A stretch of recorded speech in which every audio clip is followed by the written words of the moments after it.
Older teens are now eligible for a Pfizer booster shot, and it's coming at a time when many families are gathering to celebrate the holidays. We spoke with a Montgomery County parent who's already planning on getting his 17-year-old a booster shot. Very pro-vaccination, and as soon as the CDC gives out their guidelines, we jump right in line. So joining us now is Dr. Paul Offit, director of the Vaccine Education Center and an attending physician in the Division of Infectious Diseases at Children's Hospital of Philadelphia. Thank you for joining us this morning. Good morning. It seems like the motivating factor for getting this approval is the Omicron variant. No, it's interesting. I mean, Omicron certainly appears to be more contagious. The critical question is, are you more likely to be protected against severe disease if you've gotten 3 doses versus 2? That's an easily answerable question, and it should be answered. There are 40 cases that were reported yesterday by Dr. Rochelle Walensky from the CDC, and she said that of those 40 cases, 10 of those people hadn't been vaccinated at all, but 30 had. Some had received 2 doses, some had received 3 doses. Are you better off receiving 3 doses than 2 doses? Because I think if you're going to ask a young man, like the one that you just mentioned, say someone between 16 and 25 years of age, to get this vaccine, knowing that this vaccine is a very rare cause of myocarditis, nonetheless, you have to clearly show benefit for that 3rd dose. And I think we need to see those data, frankly. And they're saying, though, that the benefits outweigh, because, of course, you brought up myocarditis, and that some people have shown concerns about that. They're saying it's so rare that we need to move forward.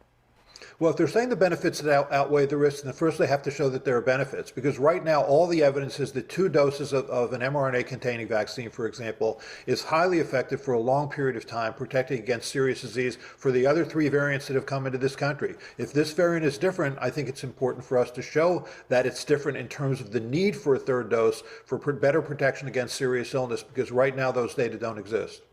So what are you saying then? Does this mean parents should hold off a little bit? I'm saying that were I the parent of a young man, say 16, 17-year-old, I would like to see those data first, because right now I am very reassured by the fact that 2 doses is highly effective against severe illness. Okay. And so holding off for how long?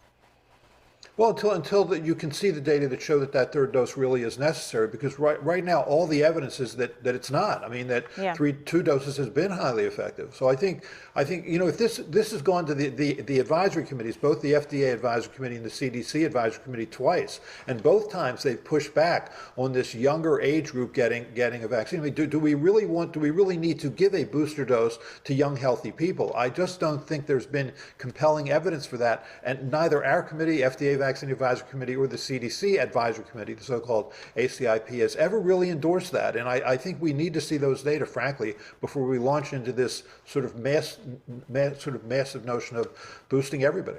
Yeah, at the same time, I don't know if you've heard this, the American Academy of Pediatrics said that children under 18, they make up about a little more than 22% of reported COVID cases nationwide, and that was just like over the past week. Do you think that makes a difference then? Well, I can tell you this. I was on service last week at Children's Hospital of Philadelphia. We saw a lot of children come into our hospital with COVID. I mean, more than I've ever seen. And that's consistent with the national average of now a dramatic increase in this disease in children.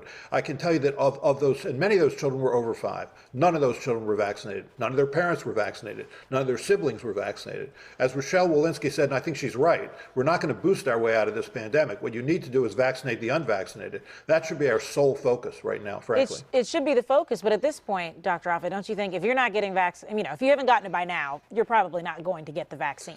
Should we just, channel our efforts elsewhere?